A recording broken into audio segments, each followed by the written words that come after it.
Walter, the Farting Dog, by William Kotzwinkle and Glenn Murray, illustrated by Audrey Coleman. For everyone who's ever felt misjudged or misunderstood.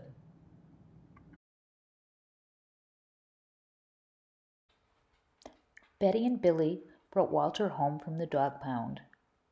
Nobody wanted him, said Billy. But we love him, said Betty. Well, he smells awful, said his mother. I think you'd better give him a bath. Mother walked in and said, he still smells awful. And that's when they got the first clue, the telltale bubbles in the water. He's probably just a little nervous, said Mother hopefully. His stomach must be upset.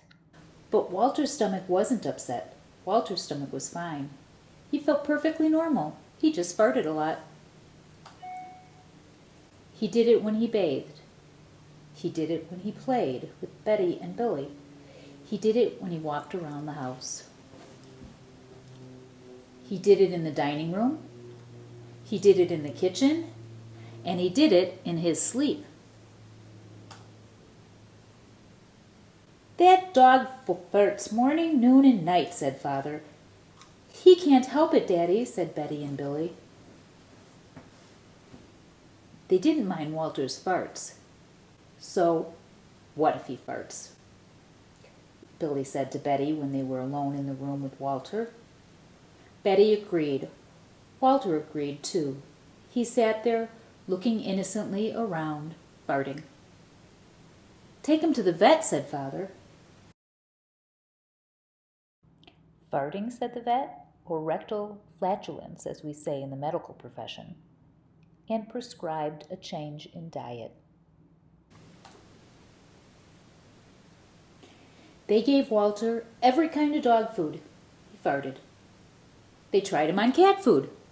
They gave him hot dogs, hamburgers, and lettuce and tomato sandwiches. They gave him fried chicken. They gave him rabbit food. They made him a vegetarian. No matter what that dog eats, he turns it into farts, whirred Father. Walter got the blame for everybody else's farts, too. If Uncle Irv let one slip, he just went and stood near Walter. Then all he said was, Walter. And everyone looked at poor Walter. He has to go back to the pound, said Father.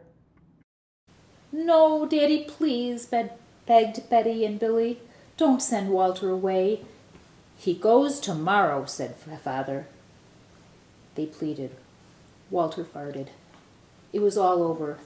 That night, Betty and Billy cried in their beds, and Walter looked at them unhappily. Oh, Walter, said Betty, you've got to stop farting. Because Father is going to send you back to the pound tomorrow, said Billy.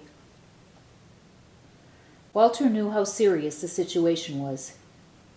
He'd never seen Betty and Billy again. He resolved to hold in his farts forever. When Betty and Billy fell asleep, he walked down to the kitchen to see if there was anything around to eat. He managed to open the cupboard door with his nose and found the 25-pound bag of low-fart dog biscuits the vet had prescribed for him, which had made him fart even more. Even though he knew they made him fart more, he couldn't resist. He ate the entire bag.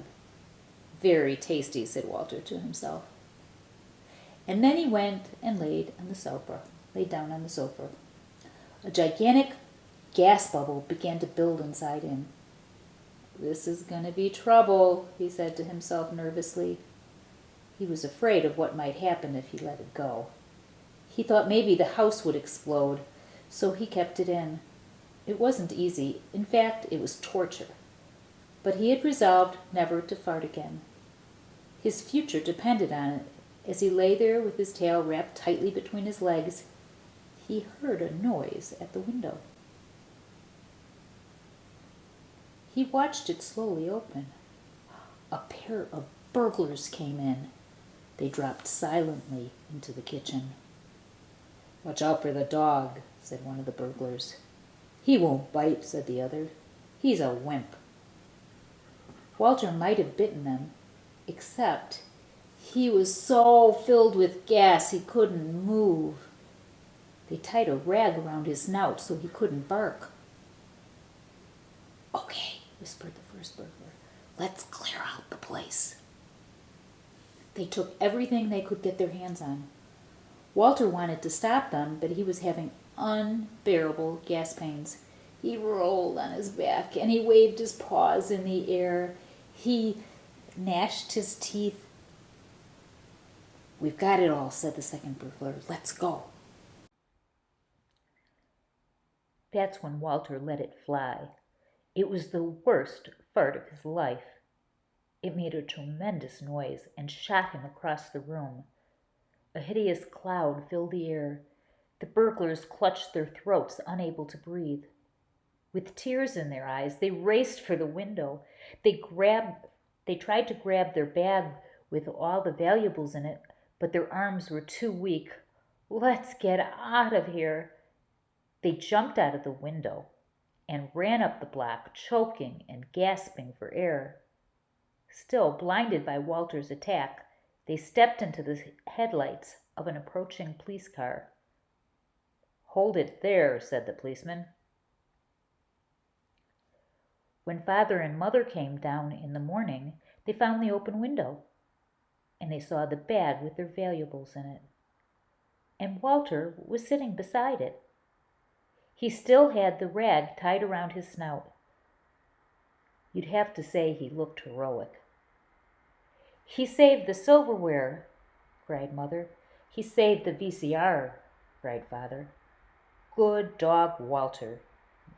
You're our dog, even if you do fart all the time."